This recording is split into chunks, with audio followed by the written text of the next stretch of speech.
Oui, Philippe, donc on parlait de la Speed Cup la semaine prochaine à Vichy, batterie, 1600 mètres, donc quelque chose de vraiment nouveau, d'innovateur. Comment ça s'est passé? Ça a été l'idée lancée lors des assises du Trot il y a un an. C'est vous qui avez rebondi, c'est Vichy qui s'est dit pop, pop, pop, on est là, ça nous intéresse. Comment ça s'est passé ce processus? Ça s'est passé exactement comme vous venez de le décrire, Willy. C'est Bon. effectivement une des idées qui est sortie des assises du Trot.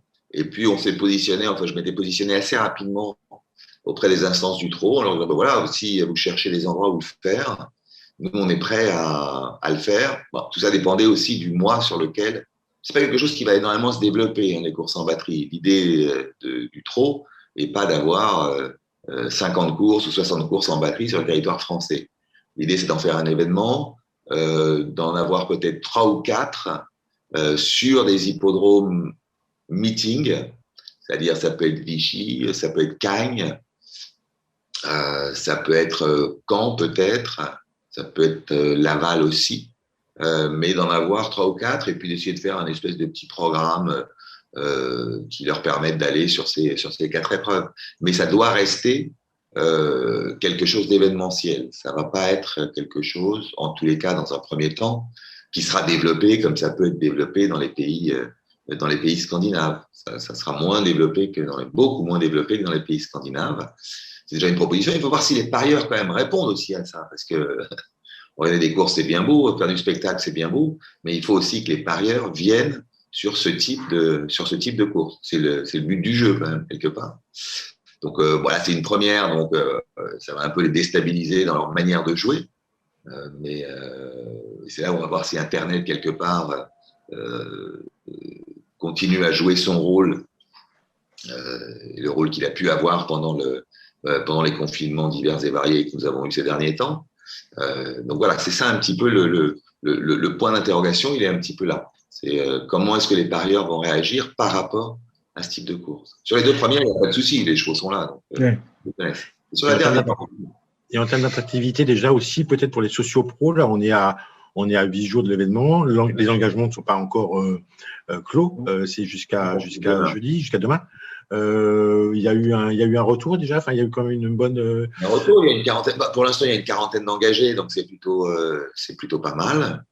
Maintenant, il va falloir rester, parce que le choix du Trot a été de limiter le nombre de partants de ces courses à 12 partants, ce qui est quand même 4 de plus qu'en dans les pays scandinaves, où on est souvent 8, et pas 12. Mais 8, vous savez que chez nous, on a une offre de paris multiples et tout ça, où à 8, il n'y a pas de paris multiples, il n'y a que des paris simples, couplets et trios. Par contre, à 12, vous avez les mini-multis, etc., qui sont des paris à plus forte, entre guillemets, rentabilité. Donc, voilà, si on arrivait à 12 et 12 sur chacune des 2 épreuves et 12 sur la troisième, ce serait d'abord un succès en nombre de partants, et ça peut être un succès, si tant est que la course, ces épreuves seront en nocturne, donc c'est vrai qu'il y a moins de joueurs sur les nocturnes, ça peut être un succès sur la dernière. Donc, du coup, pour résumer, il faut qu'il y ait au moins 24 chevaux pour alimenter les 2 batteries de 12, ça fait 24 et on arrive avec une finale à 12. C'est-à-dire qu'il faut que tout le monde joue le jeu. Il faut que les professionnels jouent le jeu en se disant, voilà, c'est quelque chose de nouveau. Même si on n'a pas une toute première chance, on va quand même tenter le coup. Et puis, après, que les parieurs, qu'on arrive à leur vendre le produit. Je vous dis, je suis pas inquiet sur les 2 premières, mais qu'on arrive à vendre le produit de la finale comme un produit rapide sur lequel on peut jouer assez rapidement après avoir vu les chevaux courir. Ce qu'il faut dire aussi, c'est que dans le cadre du bien-être animal, vous savez qu'on est très attaché aujourd'hui au bien-être animal sur l'ensemble des hippodromes français. Les 12, 10, 8, enfin ceux qui seront qualifiés pour la finale devront être vus par un vétérinaire entre la 2e et la dernière course, de façon à voir s'ils sont aptes à courir dans la finale.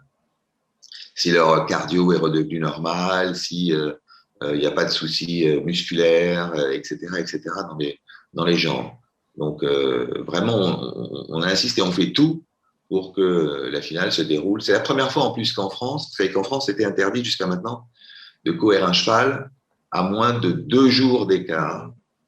Et donc, le code a été modifié juste pour la Speed Cup. On reste toujours à 2 jours d'écart sur les autres épreuves, mais pour la Speed Cup, a été autorisé un cheval à courir dans les 4 heures d'une réunion. Ouais, c'est ça, parce qu'en fait, il y a 4 heures entre la deuxième batterie à peu près Et la finale. À peine la finale. Entre 4 et 3h30. Ce qui laisse quand même. Voilà, c'est un peu comme les athlètes dans les JO, des trucs comme ça. Vous avez les finales, les demi-finales. Les séries, tout ça. Même jour. Hein. On découvre vraiment cet événement. Il faut voir un peu comment les gens vont s'approprier, comment est-ce que les gens vont rentrer dans l'événement. C'est ça l'important.